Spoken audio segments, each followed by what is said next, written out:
Hi guys, मेरा नाम है साहिल खन्ना और आज की वीडियो शुरू करते हैं।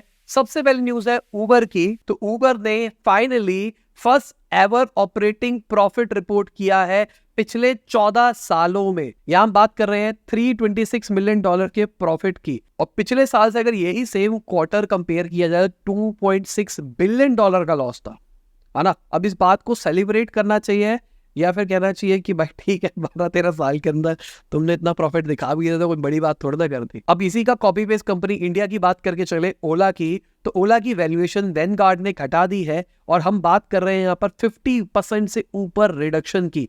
पिछली बार 2021 के अंदर $7.3 बिलियन की वैल्यूएशन थी, अभी के टाइम पे $3.5 बिलियन की वैल्यूएशन कही जा रही है। और समझा देता हूँ, $3.9 बिलियन तो रेज भी है कंपनी ने। मतलब जितना पैसा रेस किया है उससे कम आज वैल्यू है कंपनी की, ठीक है ना। तो किसका पैसा बनेगा किसका पैसा नहीं बनेगा, ये समझने वाली बात है। तो आज के टाइम पे हम बोलते हैं ना, लॉस मेकिंग स्टार्टअप बाद में फ्यूचर में कमाएगी। 12 साल हो गए शायद ओला को आए हुए, और हम बहुत बड़ी कंपनीज में से एक मानते हैं इंडिया का स्टार्टअप इकोसिस्टम की बात करके चले, और उसके साथ में ऐसा हो रहा है। अगर हम ओला इलेक्ट्रिक की बात करके चले, जो इनकी सब्सिडरी है, उसने $136 मिलियन का लॉस रिपोर्ट किया था अभी रिसेंटली, और रेवेन्यू करा था $335 मिलियन का।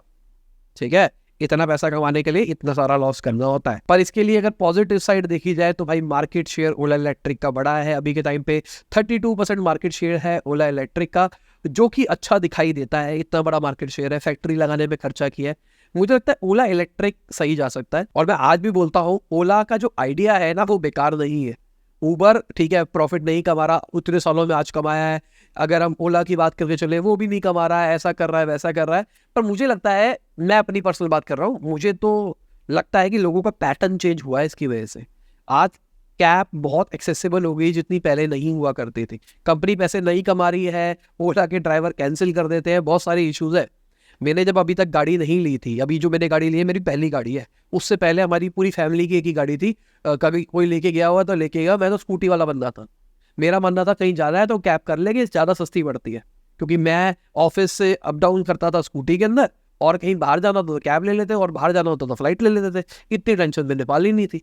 पर जब मैंने देखा कि मैं बुक कर रहा हूँ, फिर उसने कैंसिल कर दी, फिर वेट कर रहा हूँ, ऐसे करते करते 1-1 घंटा लग जाता था कई बार, तो मैंने गाड़ी ली है। तो ये वाला जो इशू है ना, अगर ये ओला सॉल्व कर दे कैसे भी करके, तो मेरे को लगता है प्रॉफिट बना सकता है। ये मेरा ओपिनियन है। और अगर हम ओयो की बात करके चले, तो उनका जो एबिटा है वो 25 टाइम्स बढ़ा है ईयर ऑन ईयर। सीईओ ने अपने एम्प्लॉय को बताया है, और यहाँ पे हम बात कर रहे हैं 175 करोड़ की। फाइनेंशियल ईयर 2024 का इसका टारगेट है 800 करोड़ का एबिटा रिपोर्ट करने का।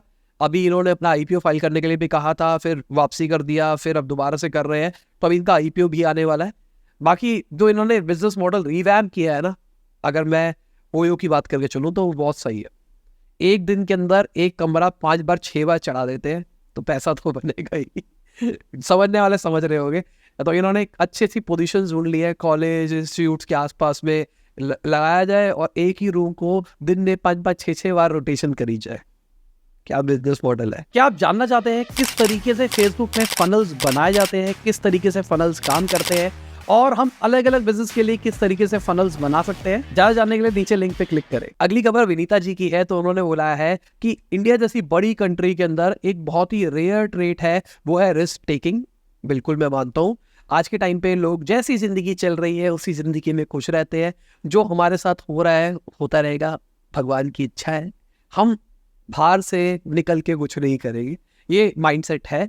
अब इनका कहना था कि इंडिया जैसी कंट्री में ये ज्यादा चीजें देखने को मिलेगी, क्योंकि नंबर ज्यादा है तो नंबर ज्यादा दिखाई देंगे। पर इन्होंने इसके बीच में एक बहुत इंपॉर्टेंट बात करी है फिनटेक सेक्टर के बारे में। अभी वो सैचुरेट नहीं हुआ है, बिल्कुल मेरा भी मानना है। अभी तो यार टिप ऑफ द आइसबर्ग छुई है Tier 1 सिटीज, Tier 2 Tier 3 अभी वो लोग रिलक्टेंट है लेने के लिए। जब Tier 2 Tier 3 भी ऑनलाइन परचेज करने लगेगा ना, इंडिया बदल जाएगा। सोच भी नहीं पाओगे कि ऑनलाइन कितनी ग्रोथ आएगी। तो इसलिए मैं कहता हूँ, मेरा डिजिटल मार्केटिंग का कोर्स ले लो, अभी बहुत कम रेट के अंदर है।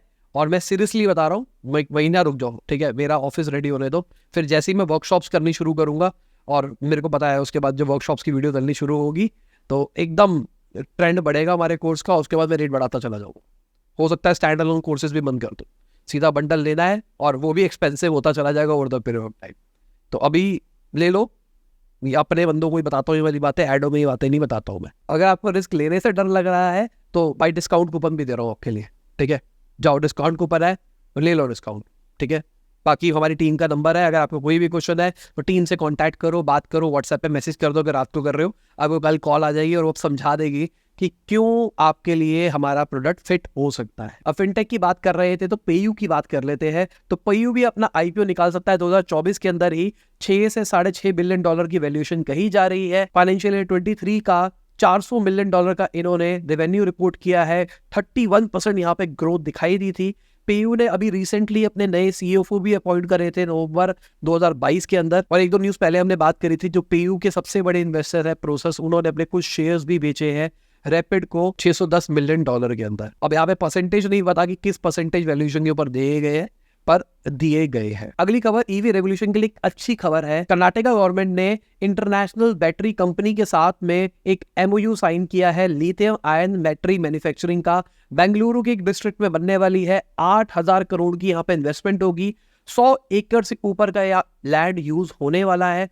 और अगर ये जल्दी हो जाएगा तो दूसरा प्लांट हो गया इनका कर्नाटका के अंदर और ये हब बनेगा फिर ये बैटरी मैन्युफैक्चरिंग के अंदर। और समझाने की कोशिश करता हूँ ये चीज कितनी इंपॉर्टेंट है। अभी के टाइम पे अगर हम टेस्ला की बात करके चले तो टेस्ला इंडिया के अंदर आना चाहता है, पर हमारी गवर्नमेंट कहती है कि पूरा पूरा सेटअप जैसे एप्पल वाले कर रहे हैं ना, वही सेम सेटअप आप इंडिया के अंदर भी सेटअप करो, सारी सप्लाई चेन यही बनाओ। और गवर्नमेंट का ये रीजन क्या है कि भाई जो सप्लाई चेन अगर यही बनाओगे तो तुमको चीजें सस्ती पड़ेगी, इंडिया का तो बेनिफिट हो जाएगा और चाइना से नहीं मंगाना पड़ेगा। तो चाइना से वो टाई अप तोड़ना चाहते हैं। पर टेस्ला एज अ बिजनेस सोच रहा है कि पहले फैक्ट्री लगाई जाए, कंपोनेंट अभी चाइना से मंगाया जाए, क्योंकि वायबल है। अभी इंडिया में इकोसिस्टम ही नहीं है चीजें छोटे छोटे पार्ट्स बनाने का। अगर हम टाटा की बात भी करके चले तो वो भी चाइना से ही बैटरी मंगा रहा है। तो सिंपल सी बात, अगर टेस्ला को इंडिया में कुछ करना है तो उसको चाइना से मंगाना पड़ेगा, वरना टेस्ला नहीं आएगा इंडिया के अंदर, ये भी मान लो। पहले हमारी गवर्नमेंट ने कहा था इंडिया में फैक्ट्री लगाओ, मैंने भी कहा था कि भाई इंडिया में फैक्ट्री लगाओ, चाइना से इंपोर्ट करके इंडिया में बेचने का कोई सेंस नहीं है। आज टेस्ला मान रहा है, इंडिया में फैक्ट्री लगाने तैयार है, पर मुझे लगता है कि अब स्पेयर पार्ट्स तो बाहर से लाने ही पड़ेंगे। इतनी जल्दी इकोसिस्टम नहीं तैयार हो सकता इंडिया के अंदर। और $24,000 की गाड़ी आने वाली है, मतलब 20 लाख रुपए के आसपास की गाड़ी आ जाएगी। भाई वो बहुत बढ़िया हो जाएगा ना, 20 लाख में टेस्ला लेके घूमेंगे लोग। अगली खबर एक बड़ी खबर है जिसका मार्केट के ऊपर इम्पैक्ट पड़ा है और आगे भी पड़ सकता है। फिच ने यूएस की रेटिंग को कर दिया है डाउनग्रेड, AAA से AA+ पे कर दिया है। और इनका कहना है कि जो डेट बर्डन बढ़ रहा है उसकी वजह से ये हो रहा है। साथ में उनका कहना है कि गवर्नेंस भी खराब हो रही है, उसकी वजह से भी इसको कम किया है। देखा जाए ये रेटिंग बहुत ऊपर रहती है, AAA सबसे ऊपर हो गई, फिर से नीचे वाली हो गई। पर डाउनग्रेड होने का मतलब सबसे बड़ा जो इकोनॉमी है उसका डाउनग्रेड होने का मतलब बुरा सीन क्रिएट हो सकता है। अभी मार्केट की जब न्यूज बात करेंगे तो हम इसके बारे में डिटेल में बात करेंगे। अगली खबर अडानी ग्रुप की है। तो अडानी ग्रुप ने संघी सीमेंट को खरीद लिया है 6,000 करोड़ के अंदर। संघी सीमेंट एक डोमिनेंट प्लेयर है गुजरात के अंदर और इनके पास में 6.1 million metric tonne per annum की कैपेसिटी है। तो अभी अडानी ग्रुप भी देखा जाए तो सीमेंट के अंदर अपना ग्रोथ कर रहा है। वो धीरे धीरे कंपनी एक्वायर करके मार्केट सेक्टर में, अब देख रहे सीसीआई इसके ऊपर कुछ बोलेगा नहीं बोलेगा ना, क्योंकि मार्केट सेक्टर में किंग बनने की कोशिश कर रहा है। कल क्या पता मोनोपोली क्रिएट कर दे। तो देखते हैं क्या करती है गवर्नमेंट। अगली खबर बायजूस की है। तो बायजूस ने आकाश इंस्टीट्यूट के जो फाउंडर्स हैं उनको लीगल नोटिस भेज दिया। अभी तक बायजूस के ऊपर लीगल नोटिस आ रहे थे, उन्होंने कर दिया। अब समझाता हूँ ये क्यों हुआ है। आपने कल भी बात करी थी कि जब आकाश खरीदा था बायजूस ने तो कुछ कैश दिया था और कुछ इक्विटी के बारे में बात हुई थी कि 30% के आसपास आपको बायजूस की इक्विटी मिलेगी। पर अब बैंड बजा पड़ा बायजूस का, तो इक्विटी बहुत ज्यादा इरोड हो गई है। तो इक्विटी इरोड होने के बाद में जो उसके फाउंडर है वो कह रहा है इक्विटी नहीं चाहिए, उनका पैसे दो भाई, हम पैसों के ऊपर ही काम करेंगे, इक्विटी के ऊपर काम नहीं करेंगे। अब बायजूस लीगल नोटिस भेज रहा है, कहता भाई पहले क्यों नहीं बोला तुमने, पहले बोलना चाहिए था ना, क्योंकि पहले ही उनके पास पैसे नहीं है बायजूस के पास में, ऊपर तो तुम और पैसे मांग रहे हो। और एक एंटिटी है बायजूस के पास में जो अब लग रहा है कि बायजूस को बचा सकती है, वो आकाश की बात करके चले तो 2 साल पहले 7741 करोड़ की ये डील हुई थी। और जो इनका भी रेवेन्यू है ना, वो कहा जा रहा है इस करंट फाइनेंशियल ईयर में 3,000 करोड़ तक पहुंच सकता है। तो देखा जाए तो ये बढ़िया चीज है ना। अभी के टाइम पे चौधरी फैमिली है जिन्होंने आकाश शुरू किया था, आपने देखिए ना आकाश के एम वो जो आते थे, वो वाली जो फैमिली है वो अभी 18% ओन करती है आकाश के। तो वो कह रहे हैं भाई हमको तो पैसा चाहिए। अब आकाश का आईपीओ भी निकालना है इनको, देखते हैं कहाँ जाता है इसकी कहानी। और मैं कुछ नहीं बोलूँगा, कई लोगों को लगता है कि भाई मेरे प्रकाश इन्होंने बायजूस वालों ने पैसा खिला रखा है। मैं एज अ फाउंडर पॉइंट बोल रहा था, अभी लोगों को समझ में नहीं आता, 2 साल रुक जाओ फिर लोग बताएंगे। आज मैं दिखा रहा हूँ स्टार्टअप के बारे में ना, कि तुमको ये कंपनियां बड़ी बड़े नाम खत्म होते हुए दिखाई दे रहे हैं। 4 साल पुरानी वीडियो देख लेना मेरी, उसके अंदर मैंने बोल रखा था कि ये स्टार्टअप की वैल्यूएशन अनाप शनाप जा रही है ना, इसका कोई सेंस नहीं बन रहा है। और कमेंट सेक्शन में देख लेना कि बहुत सारे लोगों ने मेरे को गालियां दी, तेरे को क्या पता, तेरे को क्या पता। आज जब ये हो रहा है सबके सब क्या है, तो आज मैं कुछ और पॉइंट रख रहा हूँ, क्योंकि मैं वो पॉइंट रख रहा हूँ जो कि लोगों के मेंटेलिटी से मैप नहीं करता ना, तो लोग भटक जाते हैं। भाई क्या बोल रहा है, तू गलत है, हम सही है, हमने इसकी यूट्यूबर की वीडियो देखी थी। 2 साल रुक जो, टाइम पता लग जाएगा। मैं तो अभी भी बोलता हूँ, अगर बायजूस बच गया ना, तो फिर देखना बायजूस पूरा गेम बदल देगा, पूरे एडटेक का गेम बदल देगा। फिर देखना, फिर सबके सब तारीफ करते हुए मिलेगा तुमको। कैसे वापसी करी बायजूस ने, डूबती कंपनी को उठा के ले आए, कल्चर खराब था, रातों रात कल्चर बदल दिया। अरे भाई गूगल रिव्यू में ना, प्ले स्टोर होता है ना, देखो तुमको यूट्यूबर कुछ भी बोले, प्ले स्टोर पे जाना, वहाँ रिव्यू चेक करना, ठीक है। प्ले स्टोर के रिव्यूज कई बार मैनिपुलेट भी हो जाते हैं, iOS स्टोर के उस लेवल के मैनिपुलेट नहीं होते। वहाँ जाना और रिव्यूज पढ़ना, तो तुमको समझ में आएगा कि वहाँ पे रिव्यू किस टाइप के हैं। प्रोडक्ट के रिगार्डिंग कोई भी रिव्यूज खराब नहीं है, तो क्वालिटी ऑफ एजुकेशन वो प्रोवाइड कर रहा है। प्राइसिंग पे अभी भी मैं कहता हूँ, और जो सेल्स एथिक थे उसके ऊपर मैं बोलता हूँ, पर सेल्स एथिक कौन सी कंपनी के खराब नहीं है ये बता दो।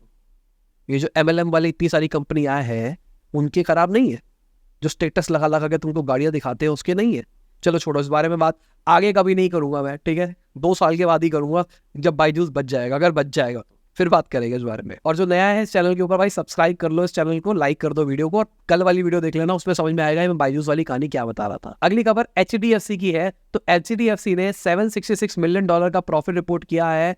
इंडिया के अंदर ही अगर देखा जाए 18.75% की ग्रोथ दिखाई दी है प्रॉफिट बिफोर टैक्स के अंदर। अगली खबर ITR फाइलिंग की है। तो अगर हम बात करके चले 31 जुलाई तक 6.77 करोड़ ITR फाइल हुई है। ये नंबर बहुत अच्छा है अगर देखा जाए तो। राइज की अगर हम बात करके चले 16% का राइज आया है ITR फाइलिंग के अंदर। इसके भी 2 रीजन हो सकते हैं। एक, बहुत सारी ऑडियंस जवान हो गई, पैसे कमाने लग गई है, तो उन्होंने ITR फाइल करनी शुरू कर दी है। दूसरा, अभी पॉलिसी इतनी स्ट्रिक्ट हो गई है तो टैक्स चोरी करनी मुश्किल हो रही है लोगों के लिए। अगली खबर, रिपोर्ट के हिसाब से जो एडिबल ऑयल के इंपोर्ट है वो रिकॉर्ड हाई पे पहुंच गए। जुलाई के महीने के अंदर 1.76 मिलियन मेट्रिक टन इंपोर्ट किया गया है। और ये क्यों किया गया है? ब्लैक सी रीजन के ऊपर अभी लग रहा है ना कांड हो सकता है। वॉर चल रही है यूक्रेन वाली, तो उस वॉर के चक्कर में वो रूट के ऊपर कुछ टूट फूट ना जाए, नुकसान ना हो जाए, इसके चक्कर में पहले एडवांस में मंगा के रख लिया। अब सप्लाई ज्यादा हो जाएगी तो प्राइस कम हो सकते हैं। अगली खबर इनवॉइसिंग की है। तो मैंडेटरी हो गई है, 5 करोड़ से ऊपर B2B अगर ट्रांजेक्शन करी जा रही है। अगर आपने इनवॉइस नहीं देखा तो बहुत मस्त लग रहा है, QR कोड लगा हुआ उसके ऊपर। अब इससे एक बहुत बड़ी एडवांटेज होने वाली है। जो GST के नकली बिल बनते थे ना, मैंने कुछ टाइम पहले भी बताया था, एक बहुत बड़ी बसूड़ी है। मैंने अभी ऑफिस बना रहा हूँ तो उसके लिए मेरे कुछ सामान आ रहे हैं, तो सामान मैं GST इनवॉइस पे नहीं ले सकता, मेरे को डायरेक्टली UPI करना पड़ रहा है। कंपनी अकाउंट से ही कर रहा हूँ, पर वो GST बिल नहीं देंगे मेरे को। तो वो कहते हैं कि अगर GST बिल लोगे तो कोई वैलिडिटी नहीं है कि GST बिल काम करेगा नहीं करेगा। बहुत कलेश वाली बात है। अब सिंपल सी बात, अगर मान लो मैंने GST रिटर्न फाइल कर दी, पीछे से उसने रिटर्न नहीं भरी, मैं फंस जाऊंगा फालतू का। तो अगर ये इनवॉइसिंग वाला बिल होगा ना, तो मैं उसको ट्रैक कर सकता हूँ कि देखो यहाँ से सही है या नहीं है। तो जो छोटे वेंडर्स हैं उनको तो बहुत एडवांटेज होने वाली है इससे। अगली खबर, आइडिया फोर्ज जिसका अभी IPO आया था, उसके जो इन्वेस्टर है उनको 570% का रिटर्न मिला है। अब ये सेकंड ड्रोन कंपनी के अंदर भी इन्वेस्ट कर रहे हैं। अभी रिसेंटली 15% स्टेक लिया है इन्होंने बॉट लैब डायनेमिक्स के, तकरीबन 20 करोड़ रुपए के अंदर। बॉट लैब डायनेमिक्स नजर में तब आई थी जब उन्होंने आर्मी डिजाइन ब्यूरो के लिए डेमोन्स्ट्रेट किए थे अपने ड्रोन्स। उसके बाद उन्होंने 1000 ड्रोन के लाइट शो भी दिखाए थे। अभी जो पैसा आया है उसके बाद में ये फोकस करने वाले हैं नए प्रोडक्ट्स के ऊपर, और डिफेंस और सर्विलेंस कैटेगरी के अंदर भी कुछ काम करेगी। अच्छी चीज है। ड्रोन इस फ्यूचर बता रहा हूँ मैं, ये इंडस्ट्री अगर मुझे पूछता है ना कि फ्यूचर में कौन सी इंडस्ट्री बढ़ेगी, ड्रोन बढ़ेगा। गवर्नमेंट बहुत सपोर्ट कर रही है। टॉय तो हो रहा है एक अच्छे लेवल के ऊपर, टॉय अच्छी इंडस्ट्री है जिसके ऊपर जा सकते हो। EV की बैटरी की फैक्ट्री लगा लो, बहुत बढ़िया काम चलेगा। सिलिकॉन की फैक्ट्री लगा लो, बहुत बढ़िया काम चलेगा, पर पैसा होना चाहिए उन सबके लिए ना। बट टॉय वाई के लिए काम किया जा सकता है। ड्रोन भी ज्यादा महंगा सेटअप नहीं है। अगली खबर मार्केट की है। तो मार्केट आज घटती हुई दिखाई दी है। एनालिस्ट की मान के चले तो मार्केट बहुत टाइम के बाद में 20 दिन की जो सिंपल मूविंग एवरेज होती है उससे नीचे गई है। मतलब मार्केट ट्रेंड ऐसा दिखा रही है कि मार्केट अभी और नीचे गिरेगी। और इसका रीजन क्या है? यूएस। सब कुछ यूएस है। अभी यूएस की रेटिंग घटी है, उसकी वजह से वही ग्लोबल इंपैक्ट पड़ेगा। प्लस यूएस ने इंटरेस्ट रेट बढ़ा दिया तो उसकी वजह से सब जगहों पे फर्क पड़ेगा। प्लस अभी मार्केट थोड़ी सी कॉशियस भी है कि आरबीआई क्या करता है रेपो रेट के ऊपर, वो देखते हैं। उसके बाद सब कुछ देखा जाएगा। अगर हम स्मॉल कैप मिड कैप की बात करके चले तो वहां पे भी बैंड ही बजा हुआ था। अगर आज के टॉप गेनर्स और टॉप लूजर्स की बात करके चले तो आप देख सकते हैं कौन कौन है। और इसी के साथ आज की बिजनेस न्यूज खत्म होती है। उम्मीद करता हूं आपको मजा आया होगा। लाइक कर देना, शेयर कर देना, कमेंट बताना वीडियो कैसी लगी। बाय, गुड नाइट, शबा, खुदा हाफिज, गुड मॉर्निंग, आफ्टरनून, जब भी वीडियो देख रहे हैं। जय हिंद, वंदे मातरम।